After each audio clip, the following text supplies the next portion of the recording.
You have been told that at first you need to master the 7 cases and then you can start speaking. But in reality, learning the charts, the endings, the tables is not helping you speak in your real life. So today I want to tell you why this approach is not working and what to do instead. And really, that's nothing new in the world, because those methods, those approaches that I'm gonna mention are here for over 50 years. The problem is that the education, the private and the public and the language learning world has not implemented them yet. So let's change it together. Let's change the way we are learning languages so that it works for your speaking, so that you can connect with people who matter to you. And if we haven't met yet, I am Eliška, I am slowczech founder and leader, and with over 20 fabulous tutors, we help you speak in real life and create deeper connections with Czechs. So, cases. What's the problem? If you are learning the cases, the endings, you are drilling the charts and the tables, you are using your so-called explicit memory, which is slow, and when you want to recall it, you just need some time to think. So that's why then you are freezing in the conversations. So it's this part of the memory where you store the facts, the knowledge. Like you want to say, I see a man. So you have learned that man, muž, is masculine animate, it's ž, soft ending, so you need to add the i, muže, in accusative case, because vidím needs accusative. So if you want to say I see a man, you are using your explicit, slow, knowledge, full memory to create this phrase. In those cases, you are using your explicit memory, which is fast and it's just natural. Your brain works naturally with this part of the memory. And it's exactly this like muscle of your brain, let's say, because it's like practicing, building and training a muscle. You need to train and build the implicit memory if you want to speak, react faster without overthinking and use the cases endings properly. It's like driving a car. If you want a metaphor for those 2 parts of the memory that you now need to switch using, and I will tell you how. If you have just started driving a car, you're a beginner, so you need to think about the brake and the what's the word, clutch, that you need to push when you are changing the gears, gear 1, gear 2. If you want to turn left, you need to blikat. You need to walk, to have a look in the mirror. So you have all those actions you need to be thinking about consciously when you are beginner in the car. Whereas when you've been learning driving for some time, you already know everything. You are just doing it automatically out of the implicit memory. It's been built like a muscle already, and you can even sing along, you can speak to the passenger.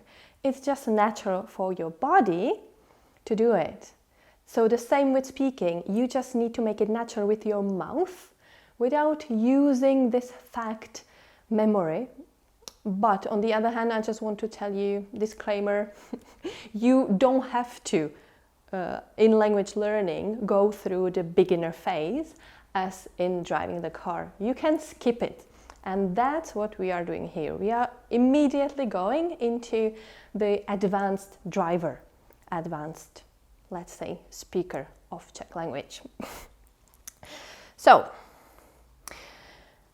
it's important to know this, because then in the real situation you have just 1, 2, 3 seconds to reply. And if you're not fast enough, the Czech person will either move on with the conversation or will switch to English because they see you hesitating, that you are not sure about yourself. right? So instead of relying on charts and rules and freezing, how to train your implicit memory? You need to start focusing on chunks, patterns, and drilling in real life, using the language and the phrases and the words in that very case in your real life. So how it can look like, for one example, you can say volám. So I call someone, volám, and then you will have a set of phrases, a chunks, so part of the language that you use all together. And it's always this way. So volám mu, volám jí, volám babičce, volám Elišce, volám kamarádce, volám kamarádovi, volám sousedovi, volám kolegovi, volám šéfovi. So you will always have the chunk all together already created, and then when you want to recall it, you don't have to think about volám plus dative, or what is the dative, what are the endings, is it masculine, feminine? No, you just know volám mu. I'm calling him, volám mu. For me, as a non-native of English, is the same, for example, with the present perfect tense, which we learned as I plus have been form plus ing form. For the cases when you have either started it and not finished, or I don't even remember now, which is a good sign, but I am using it. You see it? So I am naturally saying, I've been living in the Czech Republic, I've been recording this story for you today, I've been working for over 10 years, or over 5 years on slowczech. I've been swimming, I've been looking for, I've been, and ing, it's automatic for me now today. So what you want is the same for the cases. And I know there are very high number of them to know, but that's even a bigger reason for you to shift the way you are looking at the grammar, you are looking at the cases, because it's impossible to drill the way you've been drilling, so the charts, the tables, the endings. For this specific situation, you need to switch the word this way and add this ending. There are so many variations and options that it's almost, for 95% of people, it's impossible to learn this way. And for those 5%, they are either teachers or grammar lovers, or they just have 10 years to do it, or they have 5 hours a day to do it, right? Which is not your case. So please, let's shift it. So if you want to shift the grammar using and practicing, training, building the implicit memory, let's focus on those chunks, the patterns that you create. Either you hear it, you create it on your own, but then you use it as much as you can without thinking about why is it like that? Why is this grammar like that? Because what happens is that you will then automatically have the phrase volám kolegovi, volám Elišce, when you will want to use it, and after some time your brain will start making connections, like, okay, it's ovi every single time, and then when I want to say, instead of kolega, I want to say šéf, so volám šéfovi will just sound natural, will just sound normal. Like Czech always tell you, why is it this? And they tell you, I don't know, it sounds normal. It makes sense. So this is what you can do too, okay? So start thinking in phrases, start thinking in chunks and learning chunks.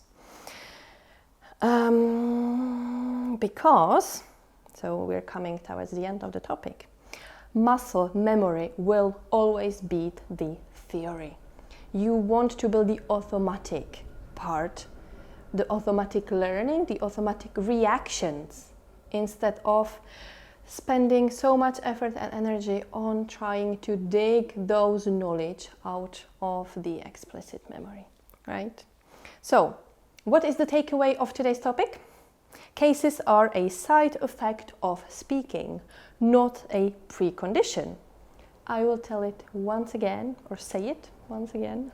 Cases are a side effect of speaking, not a precondition. You speak, you repeat, and then you understand and make the connections, and you go over with this circle again and slowly build the fluency that you are after. Now, I would love to invite you to write to me at eliška@slowczech.com or comment what is your worst experience or worst struggle with the Czech cases. I would love to hear that. And if you are intrigued or maybe really want to try immediately this approach, practicing building the implicit memory, we have Learn Czech Cases with Stories and the Grammar Challenge Level 1 and Level 2 as self-paced courses, where you always get few seconds as a pause for you to reply immediately while listening or watching. You practice immediately on your own, but you are training your muscle. So the implicit memory and your mouth, which is what we are after here today. So, měj se hezky, uč se česky a čau!